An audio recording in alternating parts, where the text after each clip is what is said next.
جادو کی چھڑی گھمائیں اور محبوب آپ کے قدموں میں. جگہ جگہ محبوب آپ کے قدموں میں. سوشل میڈیا مادیت کا دور ہے. بیوٹی سٹینڈرڈز فلٹرز میں کنورٹ ہو گئے ہیں. ٹرسٹ می، آپ اپنی بیگمات کو چھوڑ کے جو 80% خواتین سارا دن سکرول کرتے ہیں انسٹا پر، وہ دیکھنے میں آپ کی اہلیہ سے زیادہ حسین نہیں ہے. اب ہم لوگوں کے جب یہ بیوٹی سٹینڈرڈز ہو گئے ہیں تو لڑکے بھی یہ سمجھنے لگ گئے ہیں کہ خاتون جو ہے وہ باڈی پہ اٹریکٹ ہو رہی ہے یا فزیکل جسامت پر اٹریکٹ ہو رہی ہے، جبکہ یہ ریسرچ پیپر آپ کے سامنے ہے. گڈ لکس، مرد پھر ٹھرکی ہوتا ہے. مرد ٹھرک کے چکر میں انسٹا فیک میک اپس کے بہکاوے میں آ جاتا ہے، لیکن وہ بھی تب تک جب تک وہ اس عورت کے ساتھ فزیکل نہ ہو جائے. جب اس نے اس عورت کا جسم دیکھ لیا، اسی لیے تو جسم سب سے بڑا پردہ ہے عورت کا. نکاح کیوں رکھا گیا ہے؟ تاکہ مرد کو باندھ دیا جائے ذمہ داری کے ساتھ، اور اس کے بعد وہ اس کے جسم تک رسائی حاصل کرے اور فزیکل ہو. لیکن جو خواتین ایسے پہلے کر لیتی ہیں وہ پھر بھگتتی ہیں. یہ ریسرچ پیپر میں پڑھ رہا تھا، میں نے سوچا آپ سے شیئر کروں، اور یہ بالخصوص ان مردوں کے لیے ہے جو سمجھتے ہیں کہ ان کی جیب میں پیسہ نہیں ہوگا اور یہ خصوصیات نہیں ہوں گی تو عورتیں ان تک ٹوٹ پڑیں گی. وہ پھر شوگر ڈیڈی بھی یاد رکھیں. آج میں آپ کے ساتھ تحقیق پر مبنی ڈسکشن شیئر کرنے جا رہا ہوں جو آپ کو یہ بتائے گی کہ عورت کے نزدیک مرد کا سٹینڈرڈ کن باتوں پر ڈیپینڈ کرتا ہے. یہ ایک تحقیقی جریدہ ہے. اسی جریدے سے ایکسٹریکٹ کی گئی بہت سارے اور جریدے پڑھ کے یہ ویڈیو مرتب کی گئی ہے. And it will help you understanding human psychology. مرد کی وہ خوبیاں جو عورت کو فدا کر دیتی ہیں. خود اعتمادی اور لیڈرشپ.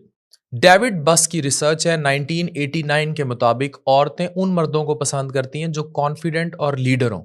ایسا مرد جو اپنے فیصلے پر یقین رکھتا اور لیڈرشپ کوالٹیز دکھاتا ہے، عورتیں ان میں دلچسپی لیتی ہیں. لیڈرشپ اور کانفیڈنس اس بات کی نشانی ہے کہ وہ مشکل وقت میں اس خاتون کو سنبھال سکتا ہے. This is very first and primary need of عورت، خاتون، لڑکی، کہ مرد اس کا محافظ ہو. نمبر 2 کوالٹی، سچائی اور ایمانداری. عورت جھوٹے مرد کو صرف تب تک پسند کرتی ہے جب تک وہ اس کی جھوٹی تعریف کرے، اس کے حسن کی. اس کے علاوہ وہ کسی معاملے میں اس کا جھوٹ ٹالریٹ نہیں کرتی. اپنے رشتوں میں وہ بالکل بھی ٹالریٹ نہیں کرے گی کہ آپ نے اسے جھوٹ بولا ہے، یا پیسوں کے معاملے میں تو بالکل بھی نہیں اگر آپ نے اس سے بے ایمانی کی ہے. بس کی سٹڈی ہے ایک 2007 کی، اس کے مطابق ٹرسٹ وردینس اور آنیسٹی کی فیکٹرز ہیں جو عورتوں کو مرد کی طرف یا اپنے پارٹنر کی طرف اٹریکٹ کرتے ہیں. نمبر 3 مضبوط اخلاقی اصول ہوں مرد کے. جو مرد اخلاقیات سے گرے ہوئے ہوتے ہیں، اخلاقی اصولوں کے پر نہیں ہوتے، وہ لوگ کبھی بھی عورت کو نہیں بھاتے. بد اخلاق ہوں یا اوور آل امورل کریکٹر رکھتے ہوں، وہ بھی عورت کو اٹریکٹ نہیں کرتے. پلے بوائے امیج کے لڑکے یا مرد شوگر ڈیڈی تو بنائے جا سکتے ہیں، یا پیسے کے لیے تو عورت ان کے پیچھے آ جائے گی، ان کے ساتھ وفا نہیں نبھائے گی. نمبر 4 ذمہ دار اور خود مختاری. وہ مرد جو ذمہ داری اٹھاتا ہے، فیصلے خود کرتا ہے، باپ کے پیسے پہ نہیں پلتا، ہر وقت ڈیڈی ڈیڈی نہیں کرتا. یہ فلیچر ایٹ آل 1999 کی ایک ریسرچ ہے کہ ایمبیشن اور فیوچر پلاننگ کے جو ٹریٹس ہیں وہ کسی مرد میں آ جائیں تو محبوب آپ کے قدموں میں. اگلا آن لسٹ ہے ہنر اور قابلیت. اب ہنرمند مرد عورت کو پسند ہوتا ہے.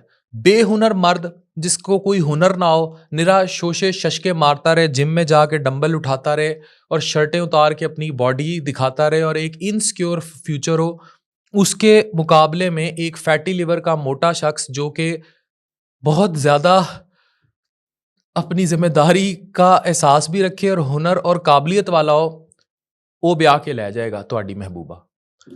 اگلا آن لسٹ ہے مہربانی اور نرم دلی، یعنی کہ امپیتھیٹک ہو، مہربان ہو، نرم دل ہو. دے ڈو ناٹ لائک، وہ کہتے ہیں نا men like good in aggression but women doesn't like them long. وہ بہت لمبے عرصے تک کبھی بھی عورت کو پسند نہیں آئیں گے اور وہ خاتون ان کو ریجیکٹ کر دے گی اپنی لائف میں. پھر ایک اور امپورٹنٹ ہے اچھی ہنسے مزاح رکھتا ہو، سینس آف ہیومر اچھی ہونی چاہیے. بریسلر ایٹ آل 2006 کے مطابق وہ مرد جو عورت کو ہنسا سکتا ہے وہ اس کو پوری عمر خوش رکھ سکتا ہے. ہیومر بھی انٹیلیجنس میں آتا ہے اور یہ سوشل سیکھنے میں آتا ہے اینڈ اٹس ویری امپورٹنٹ. اگلا آن لسٹ ہے محبت اور خیال رکھنا. مطلب اس کو رومانٹک بھی ہونا چاہیے. ٹو مچ روڈ افیکشن نہ رکھنے والے مرد اور بہت زیادہ انا پرست گردن میں آکڑ رکھنے والے بھی عورت کو پسند نہیں. پھر مستقبل کی سوچ اور پلاننگ. وہ مرد جس میں کوئی مستقبل کا ایمبیشن یا سوچ نہ ہو اس کو بالکل بھی عورت پسند نہیں کرتی. مطلب سپارک نہ ہو, وہ آگے بڑھنا ہی نہ چاہتا ہو, کبھی بھی عورت اس کو نہیں پسند کرے گی. پھر وہ مرد جو اپنے اندر لچک اور سمجھداری رکھیں گے عورت کو زیادہ اپیلنگ ہوں گے, کنفلکٹ ریزولوشن صلح صفائی سے کام لیں گے, خود مختار ہوں گے, وہ عورت کو پسند ہوں گے. تو اگر آپ چاہتے ہیں کہ آپ ساری زندگی اپنی محبوبہ ڈھونڈتے نہ رہ جائیں تو یہ ویڈیو یاد کر لیں, رٹ لیں, فکس کر لیں اپنے دماغ میں اور اس پر عمل کریں. ڈاکٹر عفان کیسر, سائننگ آف.